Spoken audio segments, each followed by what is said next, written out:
to hear it, Ben. Thank you. So DCU students, this is the big blue button rather. So if any of you are interested in accessing the lectures online, you can make a note of this website here. Okay. If you go into API demos, and then into record, what you'll find here is these are the previous lectures. You can play them back here, slides. You get the slides and the audio. So if you want to refresh your memory of something we covered in class, you can access the slides and the audio for the last 4 classes. I'm just going to join in here the second PC, DCU2, and then we should be able to see.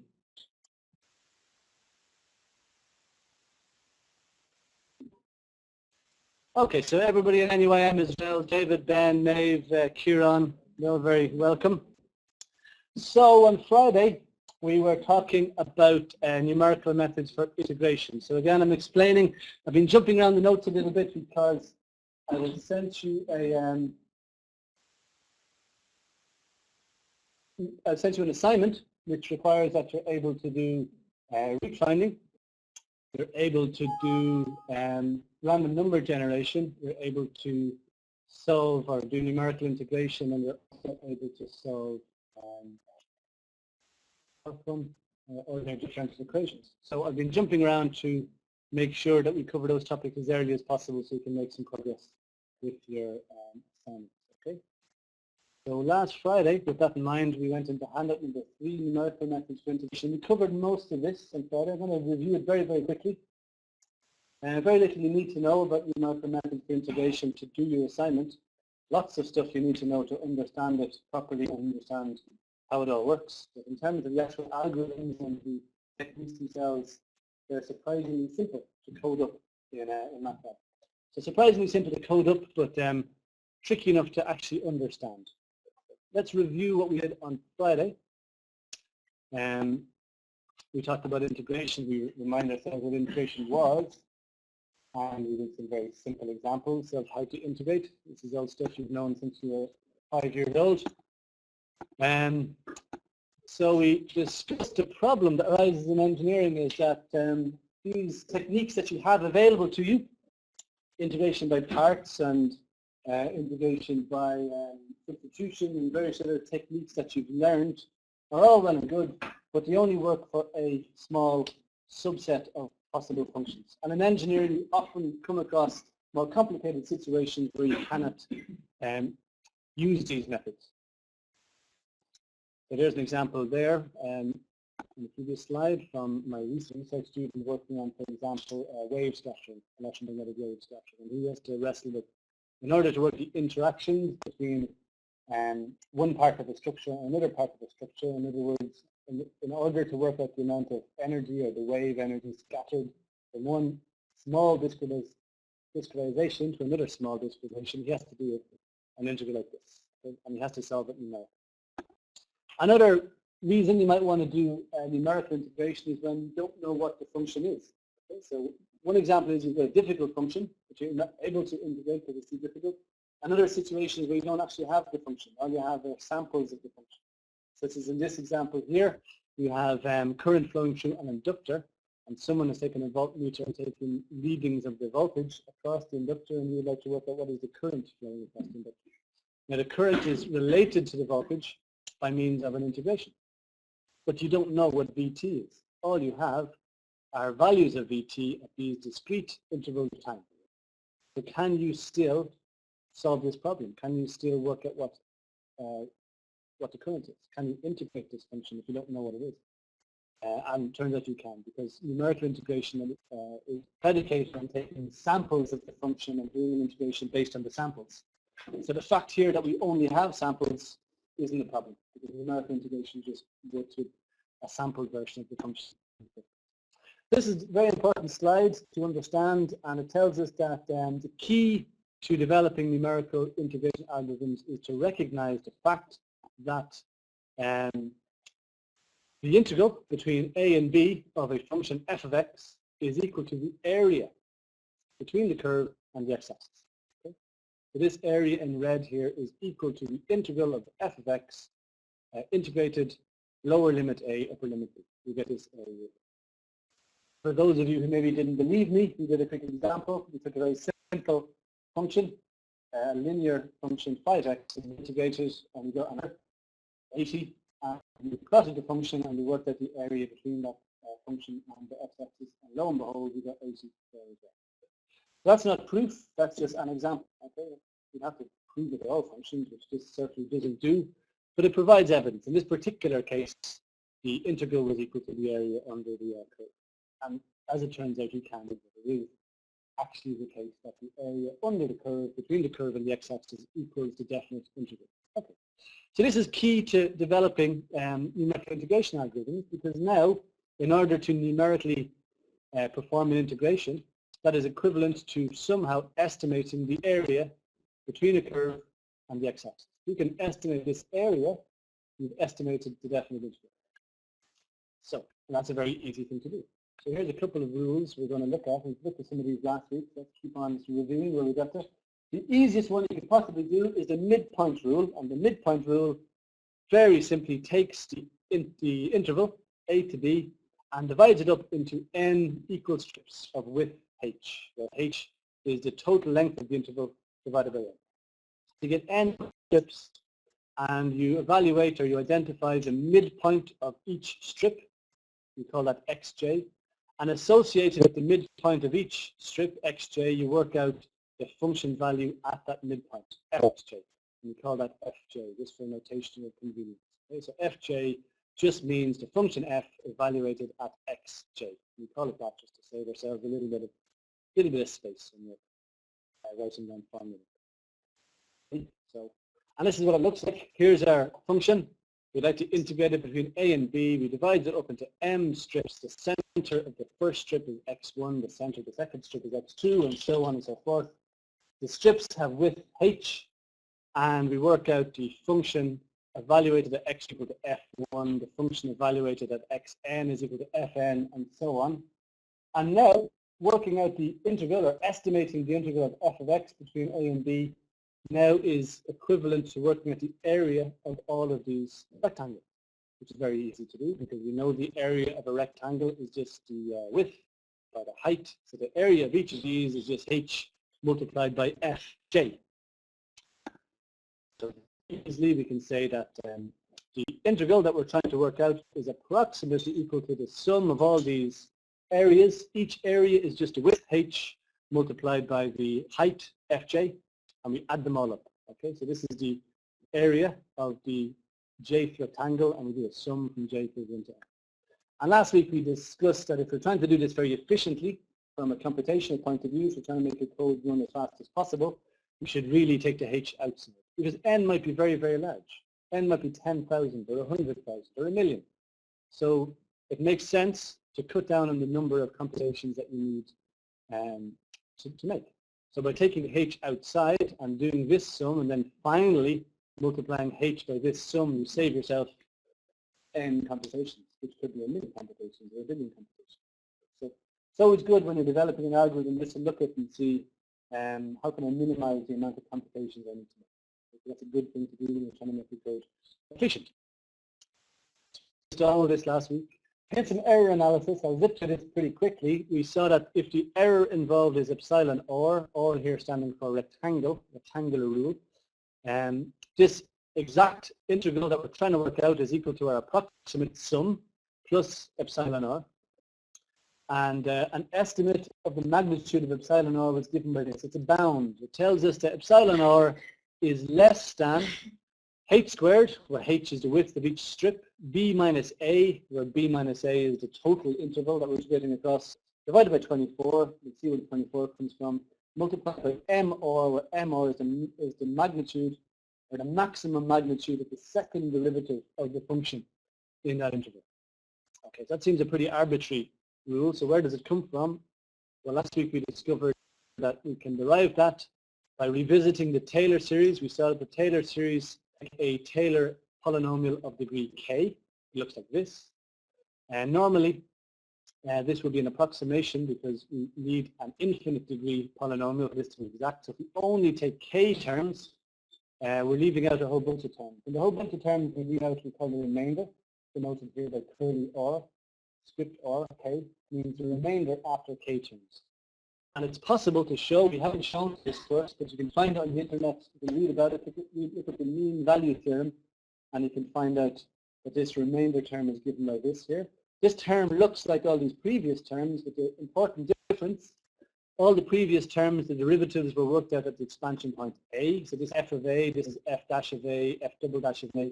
The remainder term, the derivative is worked out, it's the k plus first derivative, not worked out at a, but worked out at some unknown number between x and a. So this is really an existence proof. It tells us that there is some number eta between x and a such that this expression here equals the remainder. Okay?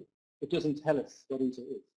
It tells us that it does exist. Okay? So mathematics is a bit of a tease sometimes. Sometimes it tells us that stuff exists, but refuses to tell us what it is. Okay? And this is one of these examples.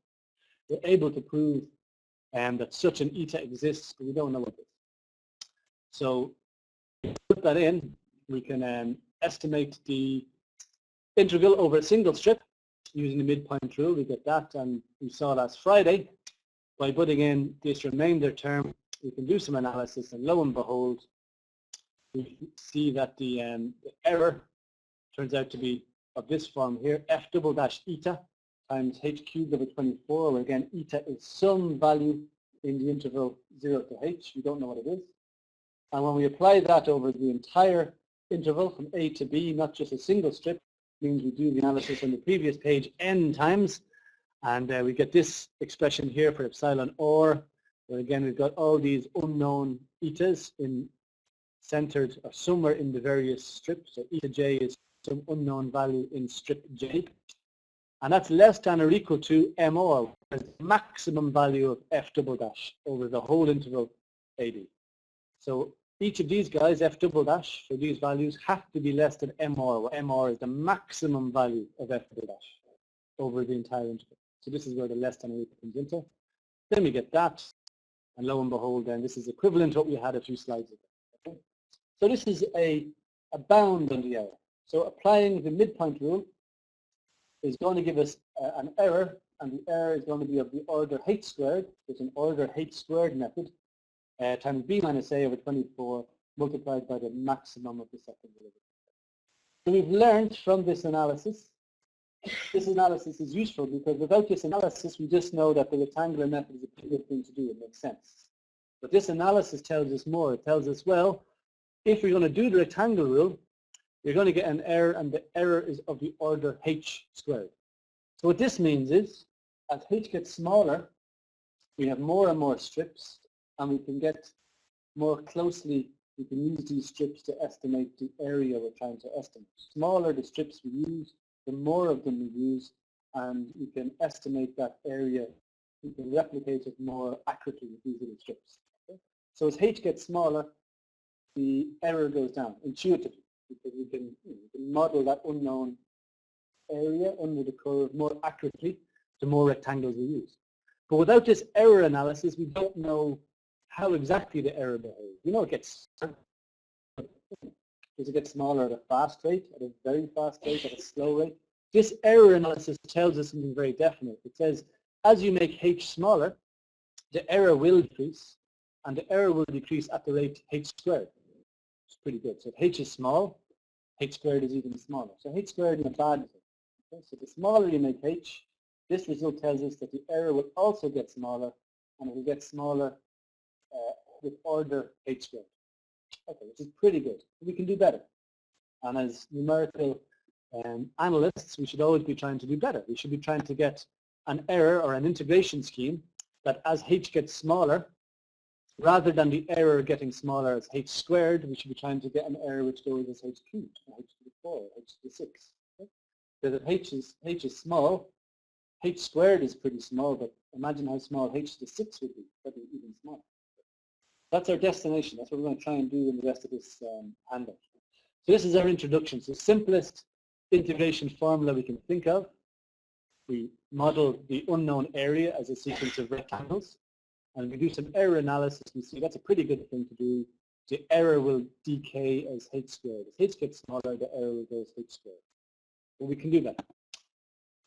There's an example we did, and we looked at what order h squared meant. Log scale, what it means is order h squared means that as h gets, let's just go back one page. As h gets smaller, for this particular example we did, as h goes 0.1 to 0.01, so this is getting 10 times smaller in the left column here. So every row is 10 times smaller than the previous row. The integral gets closer and closer to 0.2, which is the exact answer. The error consequently gets smaller. And we see the error divided by h squared is pretty much constant. So as h gets smaller, the error gets smaller, and error over h squared gets closer and closer to 0.1666665, which is as we expect, because you expect the error to be some constant times h squared from our error analysis. Do it on a log scale, we just take the log of everything, and what we would expect therefore that the error would be equal to 2 log 10 of h plus some constant, because on a linear scale, error is equal to alpha h squared, means on a log scale, log of the error is equal to log of h squared plus some constant, okay? Because when you take a log, a multiplicative term becomes an addition term. It's an equivalent way of looking at things. So on a log scale, we can plot it, and we see on this graph is important. It tells us for this particular example, here is h on the x-axis. So here is log of h is -1, log of h is -2, log of h is -3.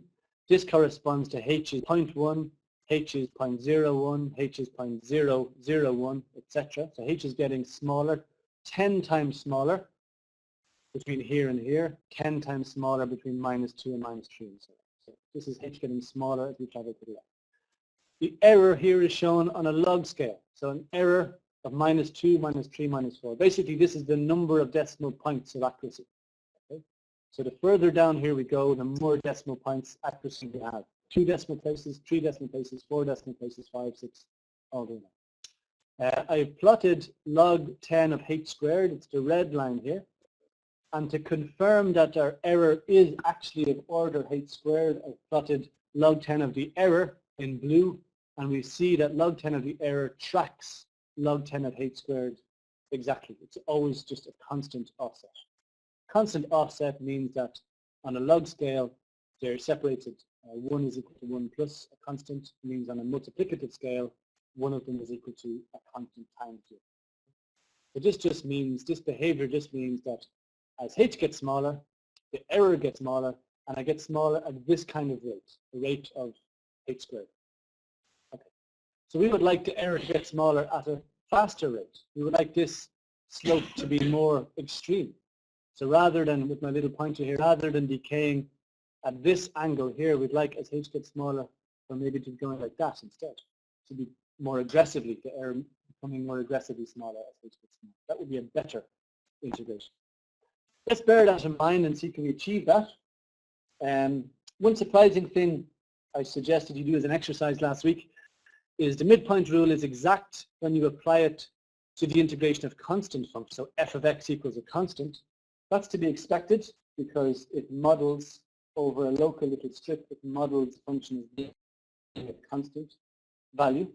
Okay, that's what these little rectangular strips effectively do. So obviously it can model a constant function exactly. Slightly more surprising is that it also can exactly integrate linear functions, so functions of the form f of x is equal to a plus bx. So this is a linear function. Over each of we model it as a straight, as a constant with a rectangle. So there's obviously an error in that because the actual function is not constant, but we're modeling it as a little constant with a rectangle. And nonetheless, it can do it exactly. So I left it as an exercise for you to try and figure out what that may be. So an obvious improvement to the rectangular rule we saw last week was the trapezoidal rule. So if we can model a function by rectangular strips, we can do better by modeling it as a trapezoid. So modeling as a trapezoid means doing something like this. And what we do is we divide the interval a to b into n strips again. This time, slightly different notation. Rather than having n points x, j, we have n plus 1. where x0 is equal to a, xn is equal to b, and the nodes x0, x1, x2 coincide with the start and end points of these strips rather than the midpoint. So just a slightly different picture. So this is a picture. We divide up into ends. The nodes are the starting and end points of these little strips. And then let's zoom in on one of these guys, these trapezoids. We can show that here is one of these trapezoids between, say, xj and xj plus 1. Here is the function we're trying to integrate in purple. And what we do is we estimate the area between xj and xj plus 1 as a trapezoid. The trapezoid is just a rectangle with a wee little triangle sitting top. Okay? So a rectangle red here, and then a little triangle up on top here to try and better capture the local variation of the function in this little interval. And you can work out the area of this trapezoid is just equal to the area of the triangle plus the area of the rectangle. And when you work all that out, you get h over 2 f of j, which is this value here, plus f of j plus 1.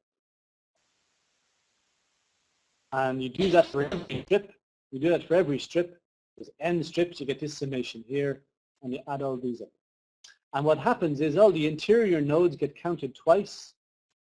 So if you go back, there's our picture. Node F1 will contribute to the trapezoid to the left, but it also contribute to the trapezoid to the right. It will be counted twice.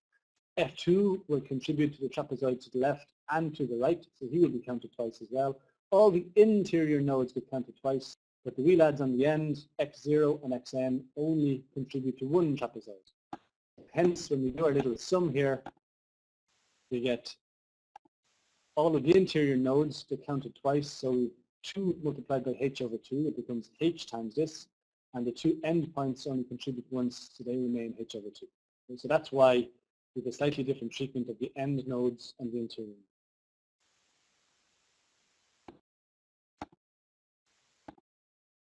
And we can show, counterintuitively, the trapezoid rule actually doesn't do as well as the midpoint rule.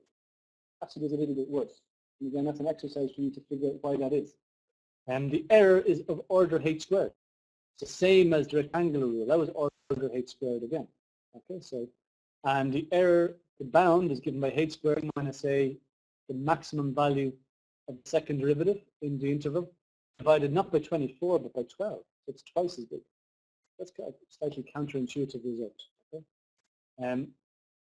Difference between 12 and 24 is pretty small. For some functions, this will be better. For others, it won't. The real thing here is that on an order of magnitude scale, as h scales, both of them are order h squared. So there's no dramatic improvement one over the other. They're effectively the same accuracy. That's an exercise for you to work out why. So here's same exercise as before, the integral of x to the 4 between 0 and 1. And again, we've got log of h squared in red, and we've got log of the error due to the midpoint rule and log of the error due to the trapezoidal rule, shown here in blue and black. And we can see that they both decay, the error gets smaller as h gets smaller in the same fashion as h squared. So they're both order h squared. They get smaller as h gets smaller at exactly the same rate as h squared does. So no improvement. Okay. That's just a quick review of what we did last Friday. Friday's a long lecture. So I wouldn't be surprised if everybody was falling asleep by about 3 o'clock. Oh, I did. So no harm just to review it, get back up where we were. And we did this very quickly on Friday, so I'm going to start here and do this in more detail. Okay, so if any questions about the midpoint rule or the trapezoidal rule? You guys are happy enough? The concept is very easy. We have an area that we're just trying to approximate, and we're trying to approximate it using simple geometric shapes, rectangles and triangles, and just trying to fit them to this area as best we can. Simpson's rule is a continuation of this theme. So Manus, have you any questions over there? You can send me a text if you have a question. I just, again, just type something so I know you're not snoring away. Eric is fine. Good man, Eric.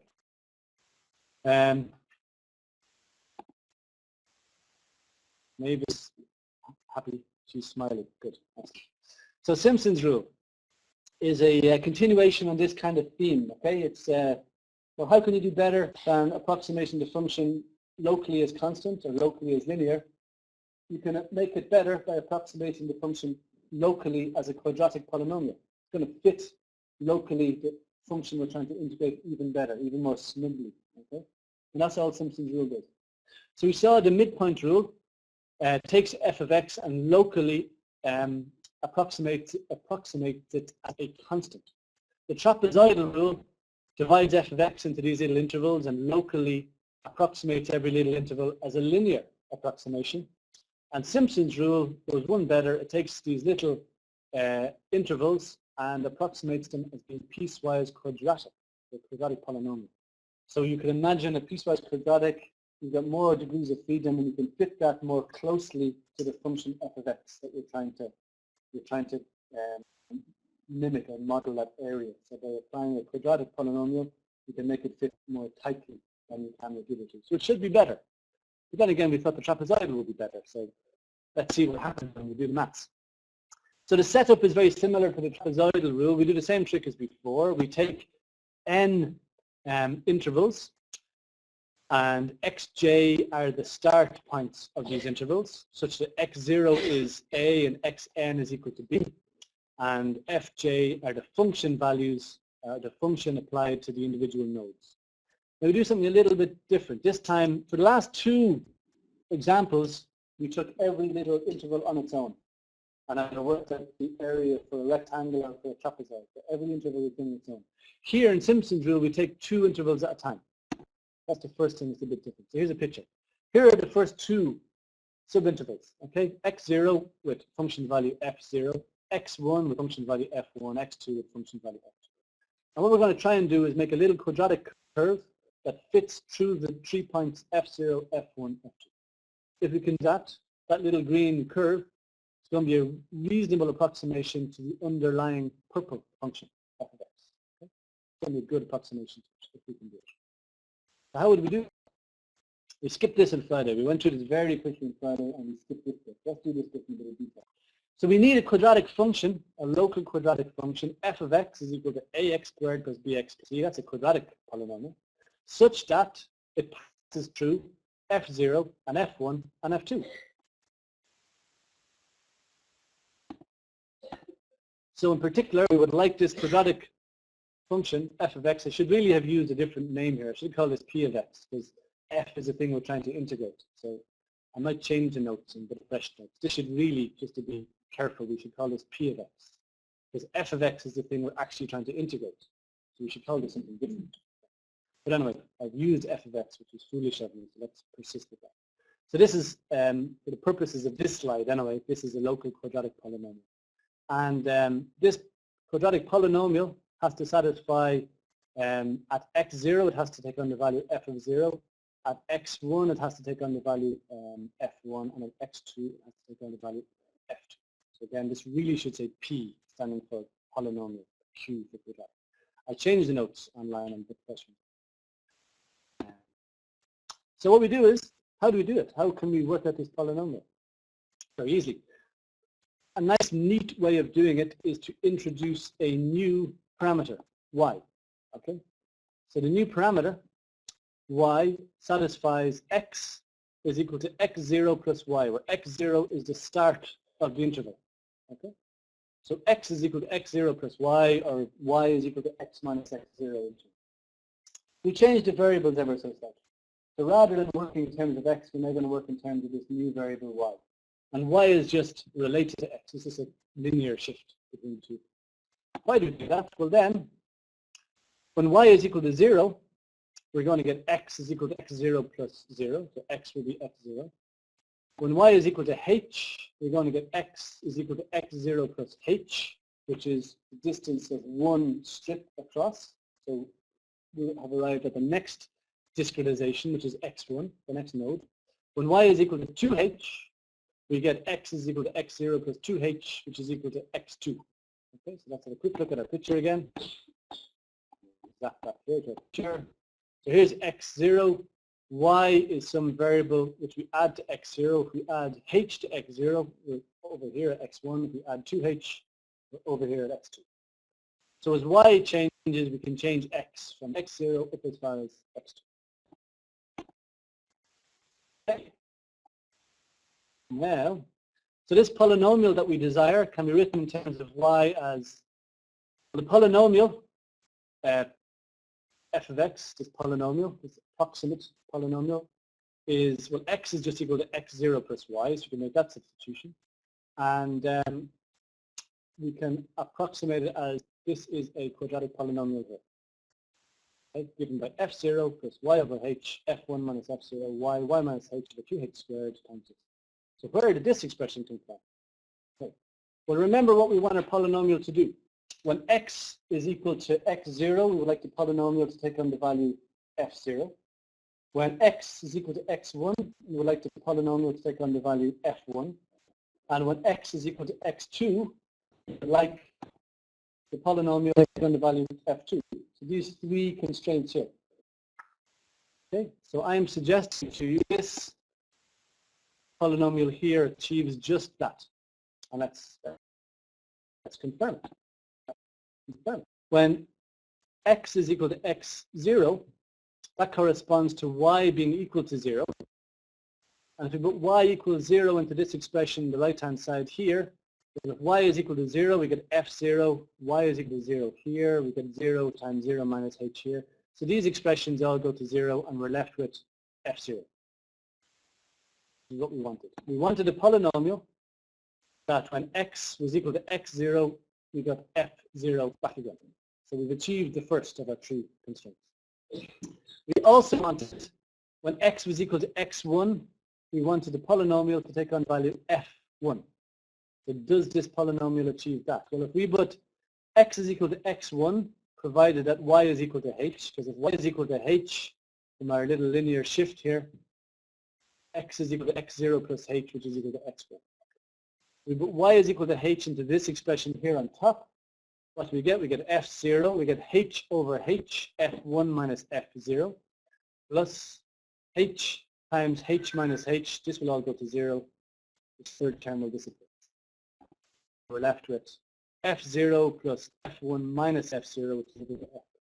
So our second constraint has been met. We're looking to find a polynomial that when x is equal to x0, the polynomial takes on the value f0. We've achieved that. We're hoping that when x is equal to x1, the center point of this two discretization span, or this two rectangular strip span, when x is equal to x1, we want the polynomial to take the value f1. And when x is equal to x2, that corresponds to y is equal to 2h. We put y equals 2h into this polynomial here on top, and we get f0 plus 2h over h times this, plus 2h times 2h minus h over 2h squared times this. We work all that out. This becomes f0. This becomes 2f1 minus 2f0. Here we get 2h squared, 4h squared minus 2h squared over 2h squared times this. Work it all out. You can convince yourself this gives you f2. So you have managed to derive a polynomial. This is a quadratic polynomial because if you look at the powers here, we get a y squared, a y, and a constant term. So this is a quadratic polynomial. The quadratic polynomial in y, but y is just equal to x plus h. So therefore, if we make the substitution, y is equal to x plus h, this would also be a quadratic polynomial in x. So we've made a quadratic polynomial such that when we put x0 into it, we get f0. When we get x1 into it, we get f1, and when we put x2 into it, we get f2. So for a picture of a few slides ago, we have worked out a quadratic polynomial. Where is this picture? Here it is. We found a quadratic polynomial, which is the green curve here. It's a quadratic polynomial. It is not equal to the underlying function, which is the purple function, but it does match the underlying purple function at these 3 points. It passes through these 3. The underlying function passes through these points. The quadratic polynomial also passes through these 3 points. They don't match anywhere else, but at these 3 points they do. And the whole point of this is, well, if they do match at these 3 points, sure, they don't match anywhere else, but they should be pretty close. Because if we force this polynomial through these 3 points exactly, it's going to be pretty close everywhere else. So we've managed to derive a polynomial, quadratic polynomial, which is a good approximation to the underlying purple function. Okay. So why is that useful to us? Well, that's useful to us because the underlying purple function was complicated, f, and we weren't able to integrate it exactly. That's the whole reason we were looking for a numerical solution. We couldn't integrate the underlying function exactly, but this quadratic polynomial, very easy to integrate because it's easy to integrate a quadratic polynomial. We all know how to integrate a quadratic polynomial. So we can integrate a quadratic polynomial and it's going to be a good estimate to the integral of f. Let's do that. Here's our quadratic polynomial. Where's it gone? There's there, this expression at the top. We verify that it does match our desired function f at the input points.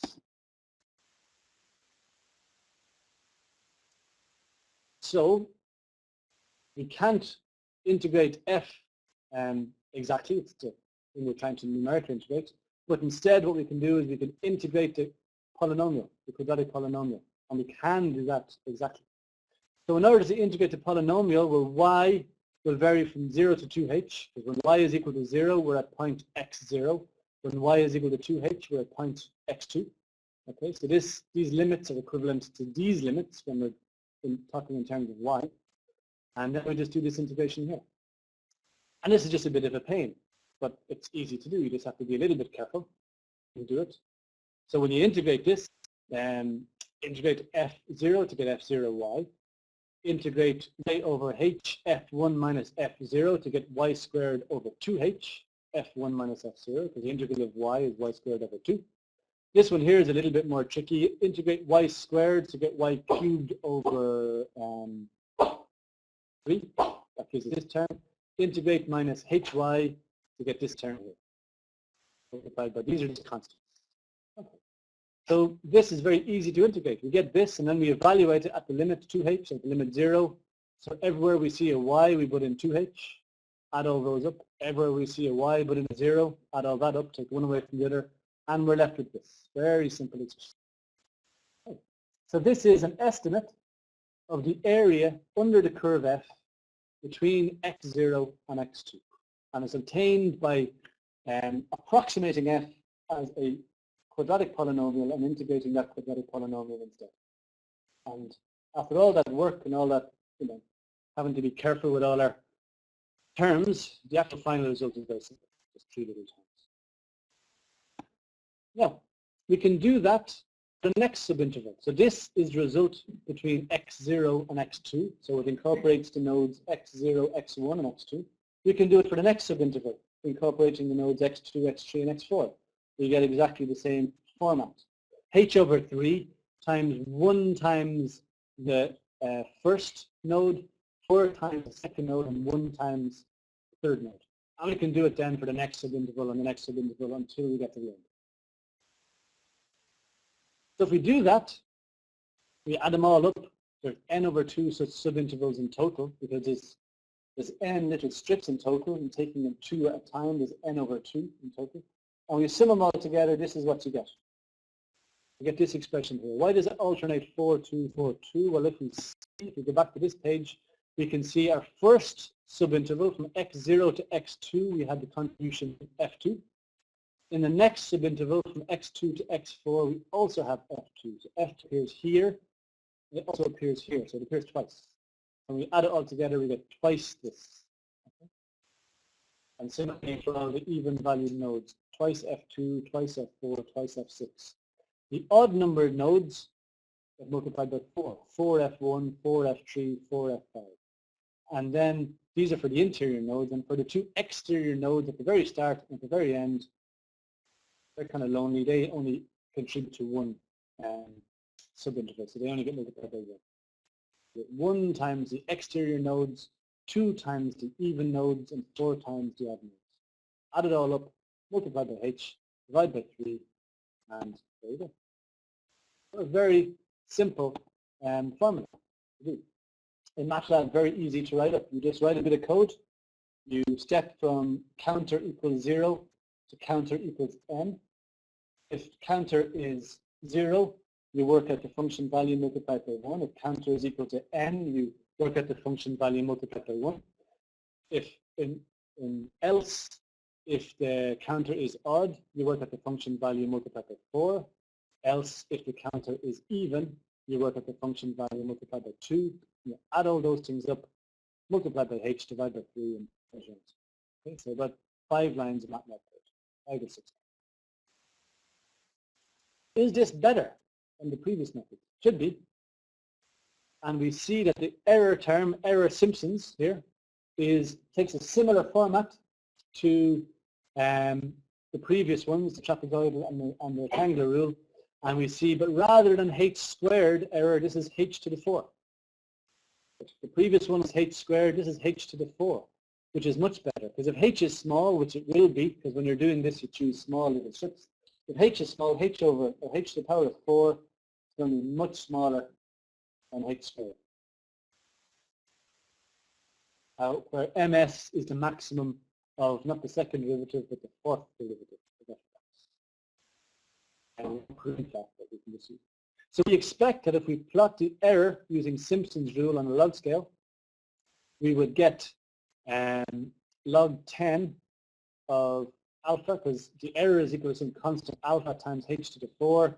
Therefore, on a log scale, the error is going to be log 10 of some constant plus log 10 of h to the 4. So the error should decrease in a fashion similar to h to the 4.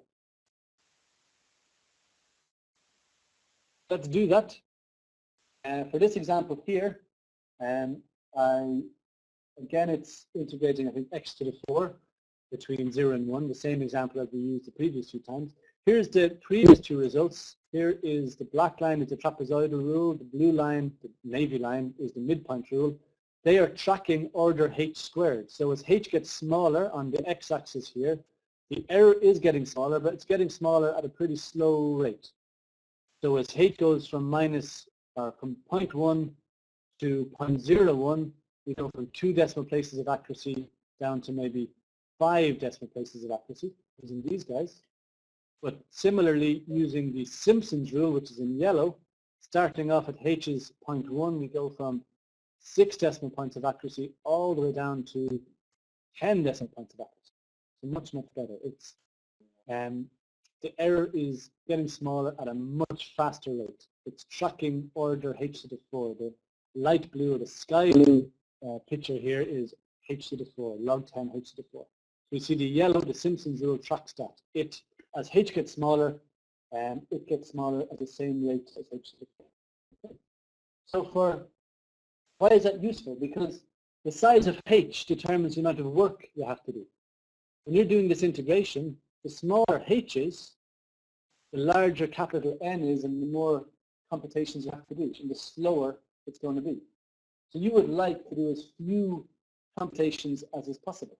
So you would like to keep h as large as possible. If you keep h as large as possible, it means you're over here somewhere on the right-hand side. So you want to get good numbers of decimal points of accuracy without having to have h equal to something really small. And Simpson's rule achieves that. Even with relatively large values of h over here, we can see we get very good accuracy compared to the other methods. Okay. What's happening here, this little green oval is telling us that by the time we get to h is equal to 0.0001, so log of it is -4, we've got to 15 decimal points of accuracy. So I was using MATLAB, and that only stores values to about 15 decimal points of accuracy. So we get a numerical round-off here. Okay, so when I'm doing these summations, thousands of summations, there's a certain amount of numerical round-off. So the error doesn't get any better because the numbers involved are so small. The little numbers that you're adding every time in this summation are so small that they're at the limit of the computer's ability to sort it. Okay, so you're getting a round-off error. So that's why it flattens out here. The typical behavior in a numerical analysis. It doesn't go down forever because computers can only store numbers to a certain resolution. And once you start adding up lots and lots and lots of very small numbers, invariably some errors creeping. So there's a ceiling on the amount of accuracy. Okay, so people understand this picture. This is an important picture to understand because it tells us that the Simpsons rule is better than the other rules. It tells us why. It tells us the Simpsons rule, the error decays as h to the 4 as opposed to merely h to the 2. So with the rectangular rule or the midpoint rule, you can get good accuracy, 10 decimal places, but you have to make h really small. And making h really small implies lots and lots and lots of computation and a very tired computer. The Simpsons rule can get similar levels of accuracy using much larger h values, much larger step sizes. Larger step sizes means fewer computations, means a happier computer. It means the whole thing is faster, it can be done closer to real time. Any questions about all that? How about you, NUIM, you happy? Any questions over there?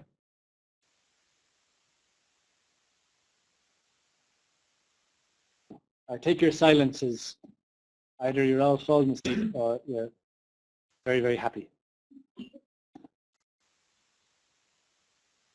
Okay, so Smitha says we're all good. Good, glad to hear it. Let's crack on.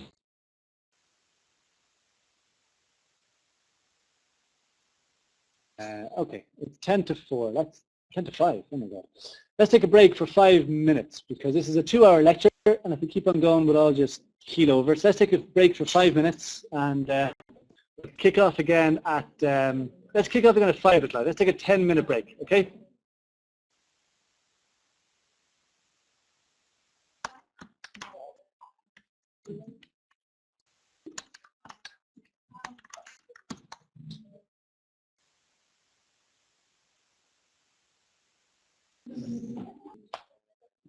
Live and ready to go for another 5-10 minutes maybe before we fall asleep again. Let's take a quick detour. I've been enjoying the names you've been kind enough to send me, so I want everybody to send me a name for your team. Some of you have obliged, so thank you very much. I've enjoyed very much. We had a quick discussion about this guy last week, so we know who he is. We discussed the guys. Maynooth. Who was it? Who was it Maynooth sent me the Hardy books as a name? Connor, was it you? Connor Flannery? Someone in Maynooth wanted to call their team the Hardy Books. Now, it might have been a pun because they wanted to call it the Hardy B-O-O-K-S as opposed to B-U-C-K-S. So maybe you were being smart, maybe it was a play on words, or maybe you just can't spell, I don't know.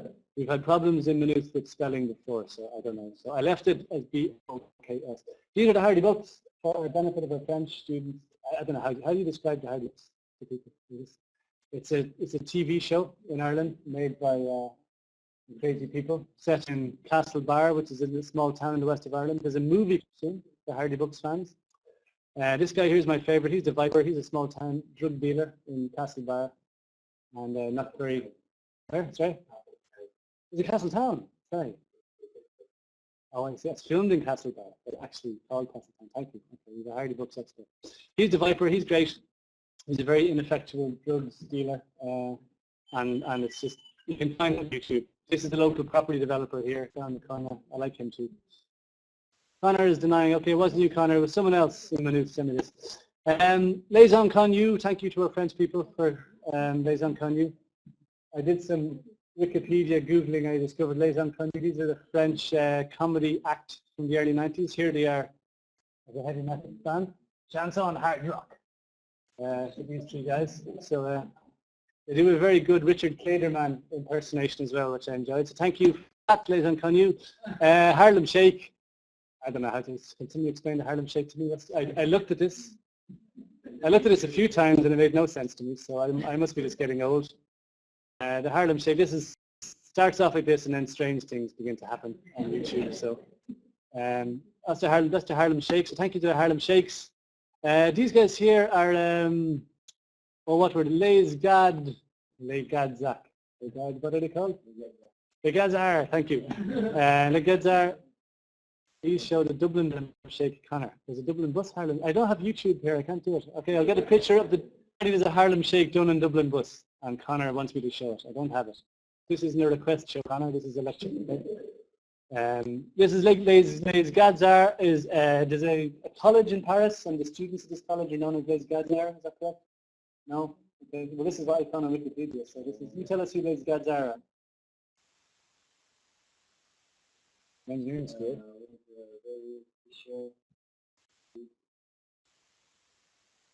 Okay. Those gods are, yeah. And this is sort of a student uniform and okay. Well, I think these are the same guys. So this is these are some members of Les Gadzar doing a charity. They're raising money for charity for Senegal. But this is what they normally do. They don't normally dress like this, for sure. But this is Les Gadzar. So thank you very much. Keep the names coming. I'm enjoying them. I'm learning lots. It's stuff I don't really want to learn about, but you've got to keep your eyes open the older you get. I enjoyed ARC as well. Someone called themselves ARC, and I looked at it for ages, and I couldn't realize what I thought it was a biblical reference for ages, and then I realized it's just their names. Yeah. And then the MATLAB toddlers. I enjoyed the MATLAB toddlers as well very much. So the MATLAB toddlers. I didn't get a picture for the MATLAB toddlers. I didn't type toddlers into an image search for obvious reasons. But I did enjoy the name MATLAB toddlers. So thank you very much for that. Keep them coming. There's no prize. This is just purely as a cultural exchange we're doing this. So it's purely to help your friends. Another thing for teams, just to keep things interesting, I put 32 song snippets up on the website as well. So let's have a competition. We went through a few of them in the music quiz last week, and Maynooth were very clever. They got all of them right. DCU got most of them right. We only went through about 5 of them, so I will I will give a prize to the team who can identify correctly all 32. Okay. Send me an email with us and songs if you want. This is yes, this will be on the exam. I'm bringing I'm bringing speakers into the exam and music and instruments. We're going to have a talent show. Okay. So that's the prize is purely my admiration. It's not an actual money prize. But, so anybody who fancies that, send me an email. I'm curious to know how out of date or in date I am in my musical taste. So send me an email with all 32, or as many as you can find. All, as many of the 32. Where were we? Let's go back and do something useful. Handout number 3. Oh, this is taking longer than I thought, but it's useful. Okay, upload.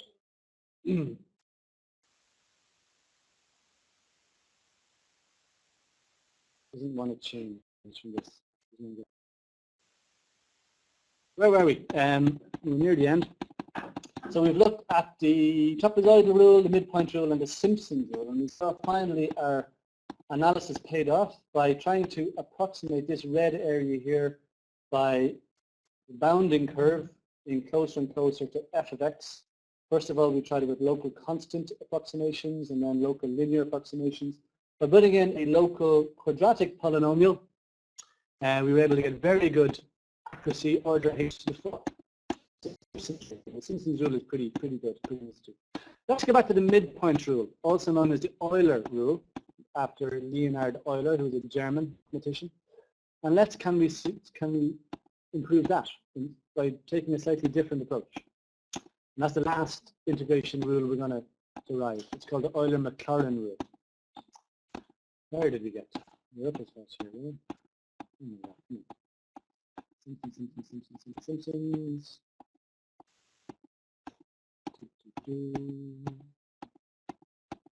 Simpsons rule. So we discovered that Simpsons rule was order h to the 4, which was good news because even with relatively large h, we're getting small errors, which is good because relatively large h means larger strips and fewer computations. And we put it all together, and the actual result after all that slightly difficult analysis, the actual result is very easy. We make an even number of nodes. We take the function values, all the nodes. We multiply the end function values by 1. We multiply the odd ones by 4. We multiply the even ones by 2. So for the interior odd ones and the interior even ones by 2 and 4 alternating. Add them all together, multiplied by h, divided by 3, and there we go. And surprisingly, we get a really good approximation. So Simpson's rule is going to give us exact results up to polynomials of 3rd degree. Why is that? Anyone guess? Let's look at this form here. this is the error magnitude is going to be less than this amount here, and MS is given by this. Why does this guarantee that the Simpson's rule will integrate polynomials of degree 3 exactly? Kind of academic, because we wouldn't use numerical integration for a polynomial of degree 3. We would do it analytically. But if we were to use a numerical technique for a polynomial of degree 3, why would Simpson's rule be perfect? Anybody look at this? Hello, any ideas over there? I think that actually are. Any reasons why Simpson's rule would work particularly well and would be exact? What could be 0? MS, yeah, very good. So the answer here is that the error is less than or equal to h4, h to the power of 4, divided by 180, multiplied by the length of the interval, multiplied by this constant ms, which is the maximum of the fourth derivative of f in the interval. And if the function we're trying to integrate is a third degree polynomial, well, its fourth derivative will be 0. Because when you take a fourth degree polynomial, you differentiate it 4 times, it gets to 0. So the maximum value of that derivative will be 0, giving us an error of less than 0. So the Simpson's rule is exact for polynomials up to third degree. Again, it's kind of academic because we can do analytically integration of third degree polynomials, but it does give us an indication of the kind of level of change and level of curvature and the rate change of a function that can be handled by Simpson's rule very well. So that kind of order of curviness, for want of a better word. And Simpson's rule is widely used. It's more accurate. There's other, we could spend this entire course, 5 weeks, just talking about numerical integration. We could get into quadrature rules for 2D. We could look at Newton-Cotes formulas, which are even higher precision. But Simpson's rule is kind of accurate enough because it's very easy to apply and it's pretty accurate. Now, let's go back to the midpoint rule and see can we improve that. But let's take a different approach. So the different approach is, let's just remind ourselves. In the midpoint rule, we approximate the area by the area of a sum of rectangles. And as the number of rectangles goes to infinity, the width of the rectangles goes to 0, and we get closer and closer and closer to the desired area. Okay, so it gets the exact value is the limit of this. So we can say that. That's one way of improving the error in a midpoint rule, is just to take very small h, very large n. That'll work. It'll you know, in theory it'll work, but there's 2 problems. We can see here what this means is this limiting process, the fact that this integral is equal to the limit as h goes to this, explains historically where this integral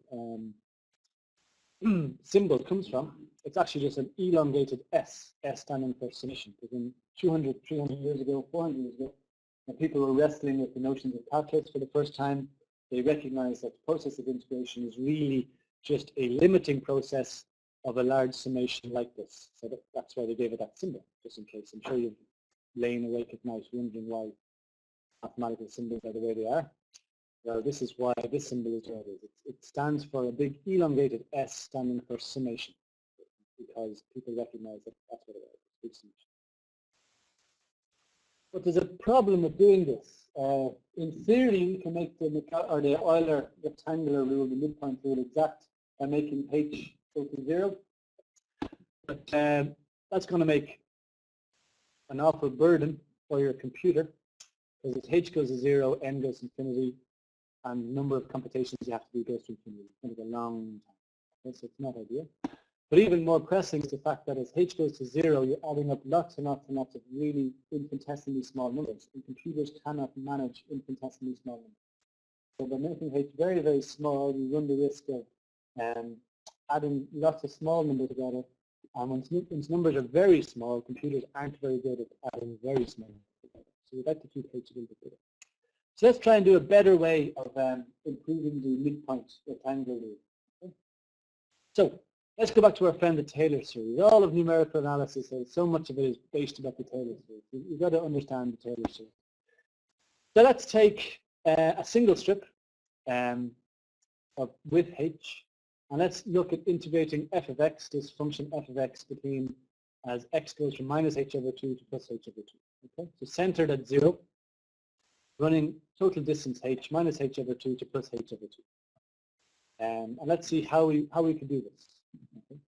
So we could do this by taking f of x and expanding it as a Taylor polynomial. So the expansion, we take the center of this interval, 0, as the expansion point, and we expand f of x as f of 0 plus x times f dash of 0 plus x squared over 2 f double dash of 0, and so on and so forth. An infinite number of these terms. This is a polynomial, a Taylor expansion, an infinite degree polynomial centered at 0. So this is, if we were to truncate this, we get a finite Taylor series, exact at 0 and becoming less exact the further out we go from 0. So we can do this integration here by integrating this distance term by term. And that's handy because while this on the left is difficult to integrate, hence the need for numerical integration, every term on the right-hand side is very easy to integrate because it's just either a constant or a linear polynomial or an x squared term or x cubed term. We know how to integrate every term on the right-hand side. Problem is there's an infinite number of them. Now, so on the right-hand side, the odd powers of x contribute nothing to the integral. So this term here and this term here, x cubed over 3 factorial x f dash 0. When we do the integration, we integrate these between minus h over 2 and plus h over 2. They go to 0. Why is that? Anybody care to venture an answer? I have to ask you these questions to keep you awake. Why would they go to 0?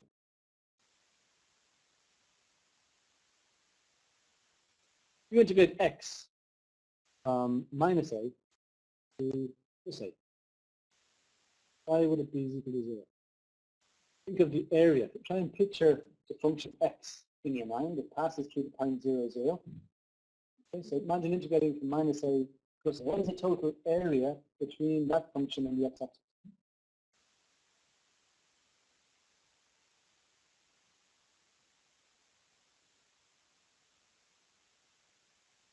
Yes, exactly. So for this function here, x, let's forget about the f dash. For x, it passes through 0, 0.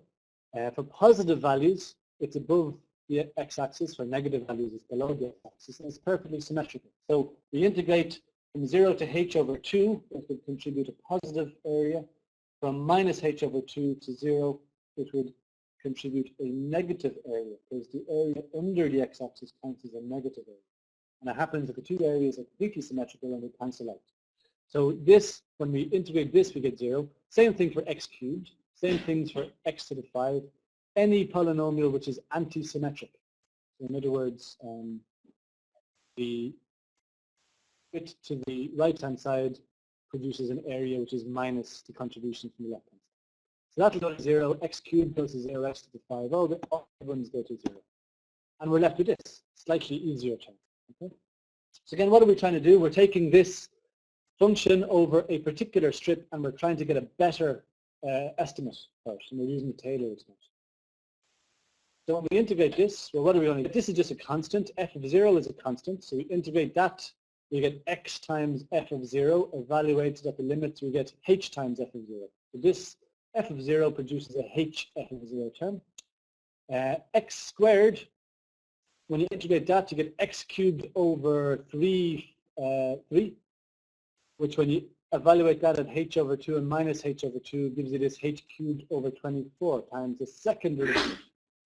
Apologies here, my notation is shifted. Here I've got the double prime for the second derivative. Here I'm using f2. Both of these f2 and f double prime mean the second derivative. I missed that. I was trying to be consistent, but I missed it. It means so. This one here produces h to the 5 over that, etc., etc., etc. And an infinite number of these terms. So for a strip whose center is xj, that analysis was for a strip whose center was 0. So to generalize it, if the center isn't 0, it's xj, this is the result we get. The integral over that little switch times the function evaluated at xj plus these higher order correction terms, okay, evaluated at xj. This first term on the right-hand side, hf of xj, is what we use in the midpoint rule. Ignore everything else in the midpoint rule. We did it the first time. We ignore all this good stuff over there. So we can improve the midpoint rule by doing the following. The midpoint rule approximates the integral from a to b by the sum of h multiplied by the function value evaluated at the centers of the strips. This first term here on the right-hand side, the first term in the sum, is what the midpoint rule normally uses. And we've seen we can improve the midpoint rule by adding in these higher order correction terms as suggested by the Taylor series.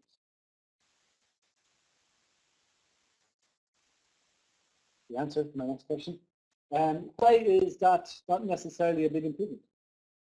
This would definitely give a much better answer. In fact, this is exact. So we could truncate this. We could maybe take 1 or 2 or 3 correction terms on the right-hand side here. So truncate this. This is only exact, this equation, if we take ... an infinite number of correction terms, which isn't feasible. But if we just contented ourselves with taking maybe 1 or 2 correction terms on the right-hand side, surely then we would get a much better version of the midpoint rule. And we would be much closer. Why is this not a particularly useful result? Anything you want to guess?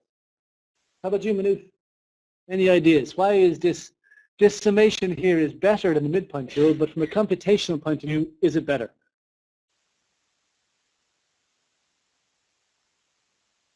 Yeah.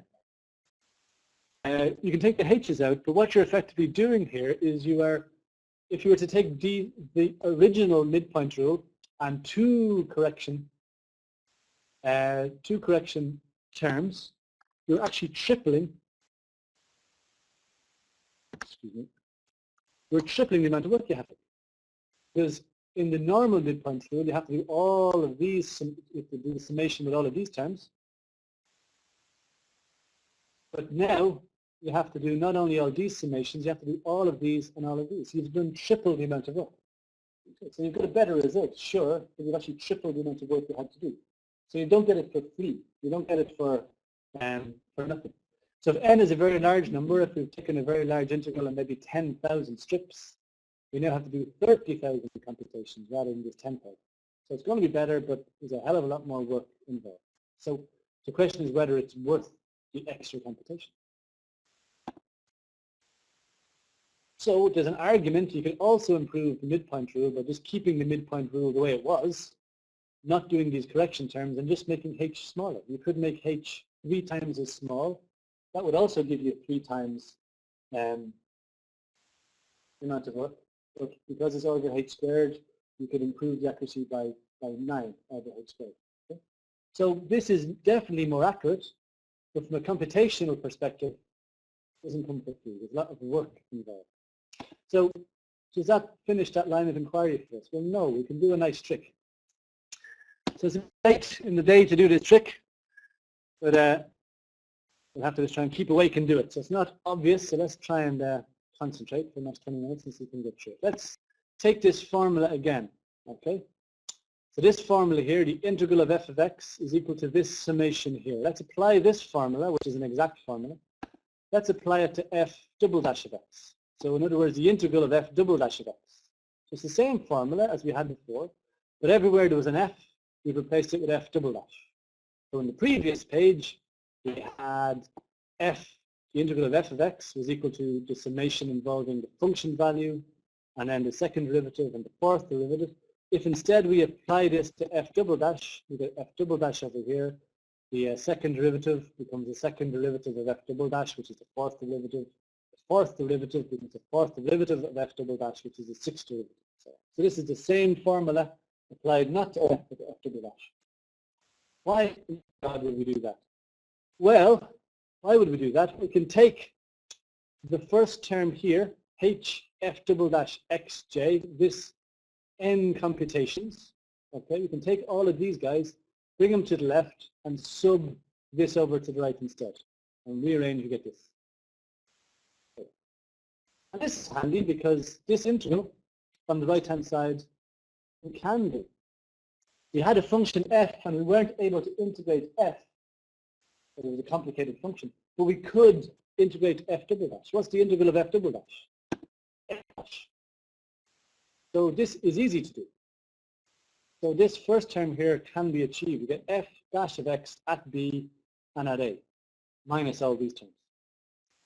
So why have we done that? Well, before we see why, let's do it again. Let's take this formula, which we applied originally to f of x, then we applied it to f double dash of x. Now we're going to apply it to f 4 dashes, fourth derivative. Same formula as before, but everywhere there's an f, now we got f to the 4, so we get f to the 4 here, f fourth derivative, sorry, this isn't f of 4, this is fourth derivative of f. Fourth derivative of f here, the second derivative of the fourth derivative is the sixth derivative, and so on. And again, the same trick as before. We can take this summation here, this first summation on the right-hand side, and we can bring it up to the left, and we can bring this over to the right and rearrange this and go like this. And this integral on the right-hand side, the integral a to b, the fourth derivative of f, we can do. Again, the problem is we can't do the integral of f of x, but we can do the integral of f, the fourth derivative. And the integral of the fourth derivative is this, the third derivative. Okay, and we get the third derivative evaluated at b and a. So how is that going to help us? How's that going to help us? Well, this is what we had done. This is our original attempt at improving the Euler method. This was our original Euler expansion term here, the first term in the summation, h of f of xj. We were able to improve it by adding in these terms, but the observation was adding in all of these terms are inside the summation, so there's n of them. So it's a huge amount of extra work to make this improvement. But now we know, due to the results in the previous two slides, that the summation of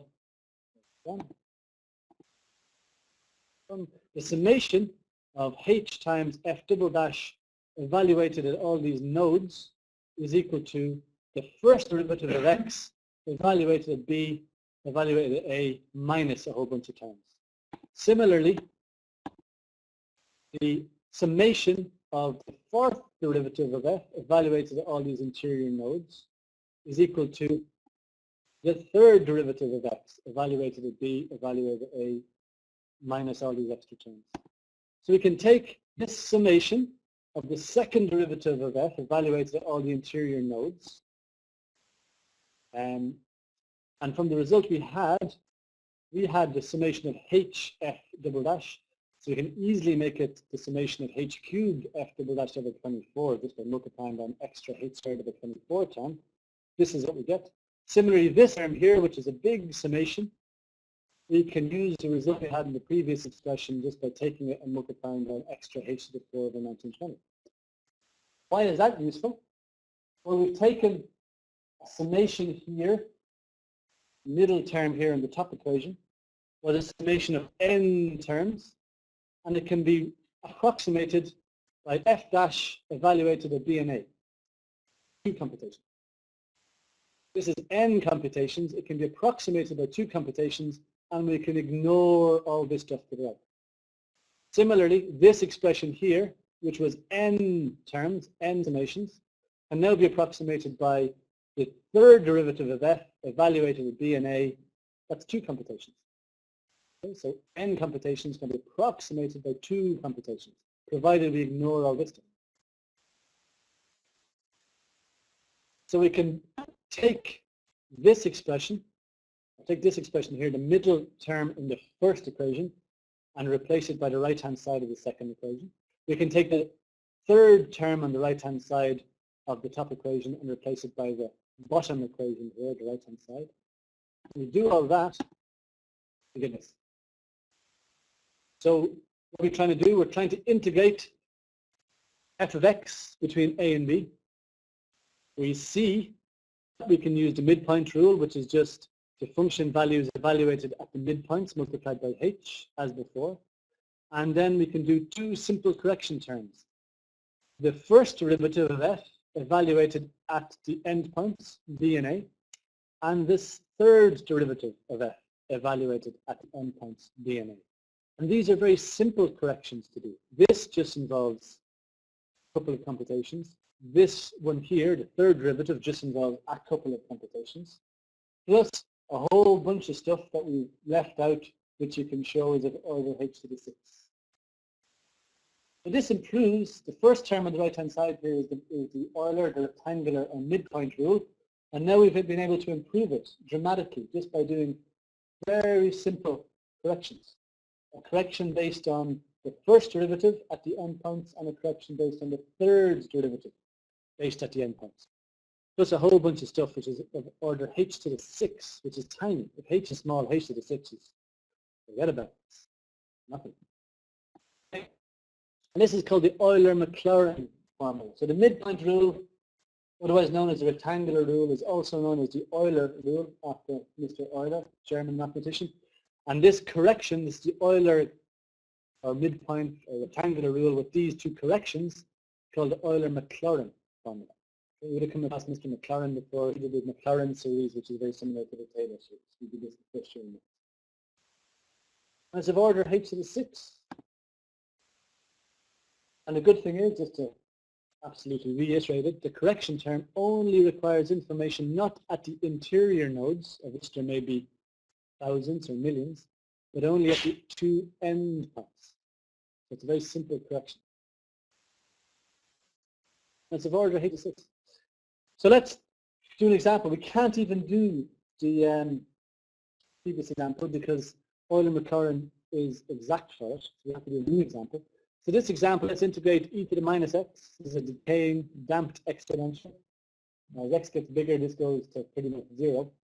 Between 0 and 100. And let's compare it to the result using, say, Simpson's rule. So we can do this analytically. The answer is going to be minus e to the minus x, evaluated at 100 and 0, which would be 1 minus e to the minus 100, I guess. That's the exact answer. What I've shown here are 4 curves. So this is the same kind of picture we've seen before. On the x-axis is h, the step size. So as h gets smaller as we travel to the left, so the rightmost tick mark is h equals 1, h equals, so this is h equals 10, the rightmost tick mark. 0 corresponds to h equals 1.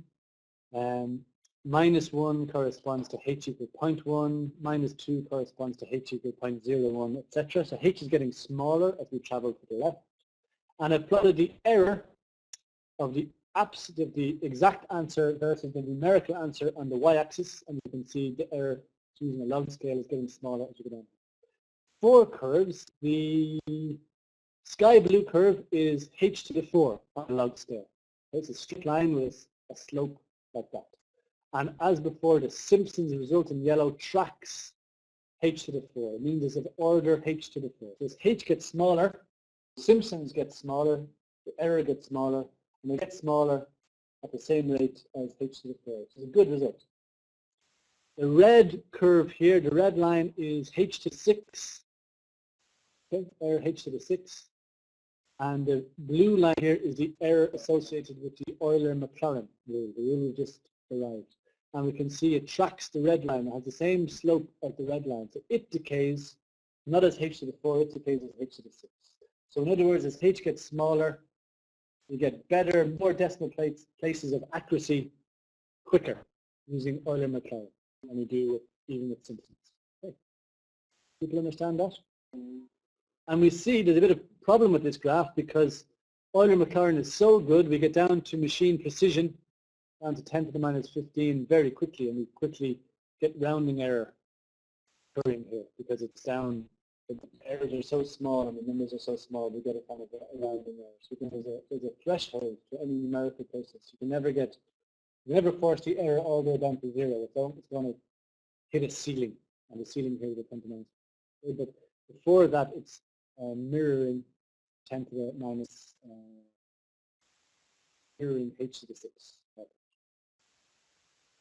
Have we any questions? We will just want to go home and try it on. How about you, Manu? You still there? Halab is gone. Halab had to go. Connor, are you there? Eric, Maeve, just Maitha, Martin, Ben. Silence. Happy snores. Okay. Okay, I suggest that we will leave it there. Let's maybe make a few announcements first of all before we break up. We'll start a new topic on Friday. I'm keen to get us in a position where you can do the 4th part of your assignment, which is ordinary differential equations. So those notes will be ready, and Mike can get those notes covered by Friday in class. But what I'll do is I can make them available to you before Friday. That way you can be reading them, working on the assignments in the meantime. But I'm kind of conscious, I don't want you to be waiting for me to cover it before you have a go at it. It's important at this stage, I'm talking to you, Manute, as well here. I went to the lab yesterday and people are doing good work. I'm seeing lots of good stuff on the random number generation. Seeing a little bit of good stuff on the Newton fractals. Seeing less good stuff on the integration. So it's important that you're able to do all of those three assignments. So start making progress on all of them. Don't spend all of your time trying to get the birthday paradox right to 15 decimal places.